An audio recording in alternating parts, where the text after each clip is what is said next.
Support comes from the Missouri Forest Products Association.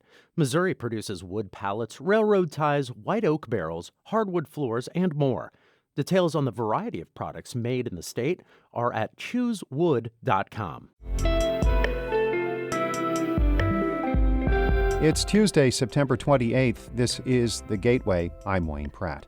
Another court battle could be shaping up over a new mask mandate in St. Louis County. County Executive Sam Page says the order, along with the COVID-19 vaccine, will help protect people from coronavirus, and he has a strong message for those who choose not to mask up in public places or get their shots. Defying common sense makes no sense and comes at the expense of those who are at risk of becoming seriously ill or dying from this virus.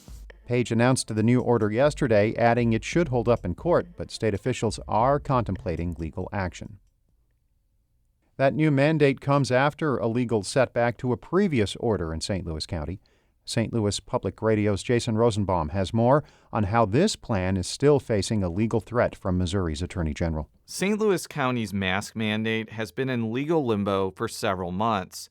And after a judge ruled last week that an injunction preventing its enforcement still stood, Page announced on Monday he was issuing a new order that he says satisfies all legal issues.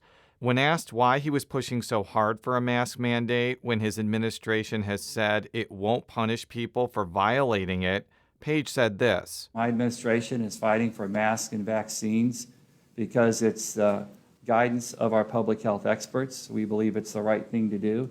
A spokesman for Attorney General Eric Schmidt says his office is, quote, pursuing all legal options.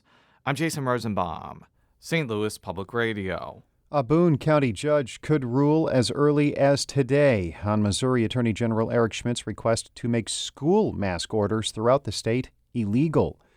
Dan Margulies reports. Schmidt sued Columbia Public Schools last month, but he's seeking to prevent all Missouri school districts with mask mandates from enforcing them. Columbia Public Schools has moved to dismiss Schmidt's lawsuit, arguing he's misinterpreting Missouri law. The White House has called Schmidt's lawsuit, quote, unacceptable, unquote. Schmidt, a Republican running for the U.S. Senate, has also filed a series of lawsuits challenging mask orders issued by Kansas City, Jackson County, and St. Louis County. Boone County Circuit Judge Brooke Jacobs will take up Columbia Public Schools' motion to dismiss. I'm Dan Margulies. The Bail Project is leaving St. Louis. The national nonprofit opened an office in the city 3 years ago to put an end to cash bail. Bail Project CEO Robin Steinberg says cash bail is a key driver of mass incarceration and further deepens racial disparities in the criminal justice system. Steinberg says change is why they're closing their doors. In 2018, 4% of people were being released on their own recognizance in the pretrial context, and in 2021, it's more than 50%. So there is significant change. Additionally, the notorious workhouse is going to be closed, so we're seeing lots of change. Steinberg was a guest on St. Louis on the Air yesterday. The Freedom Community Center will continue to do the work of the Bail Project once it leaves the city. The project will maintain offices in St. Louis County and in St. Charles County. The Missouri Department of Conservation plans to test hundreds of deer for coronavirus this hunting season. The announcement follows a federal study which tested white-tailed deer in Illinois, Michigan, New York, and Pennsylvania. It showed at least 7% of the population as having the antibodies for the virus that causes COVID-19. The USDA study also shows that although deer were carrying the antibodies, none actually fell ill.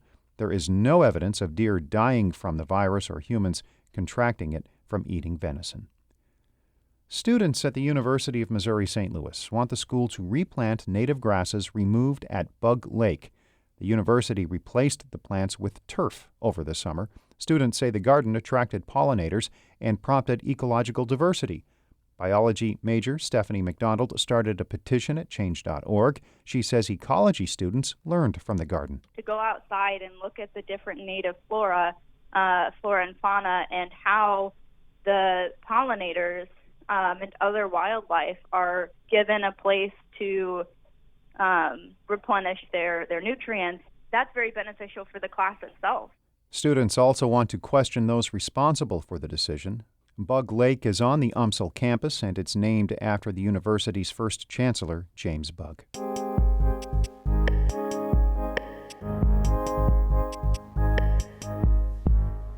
Some of the items we are following today at St. Louis Public Radio. As we mentioned a bit earlier, a hearing is set in Columbia on Attorney General Eric Schmidt's lawsuit to block mask mandates in schools. It is not clear if the judge will issue a ruling today.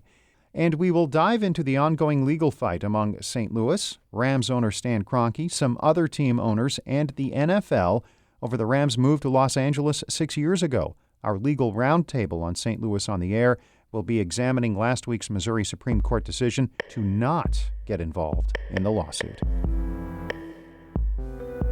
Shula Newman is the executive editor of St. Louis Public Radio, a listener-supported service of the University of Missouri-St. Louis. Music by Ryan McNeely of Adult Fur.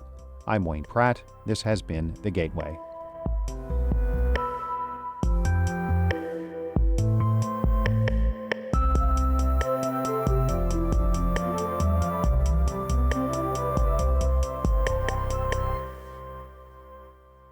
Support comes from the Missouri Forest Products Association, providing more than 41,000 jobs in the production of wood pallets, railroad ties, white oak barrels, hardwood floors, and more. Details at choosewood.com.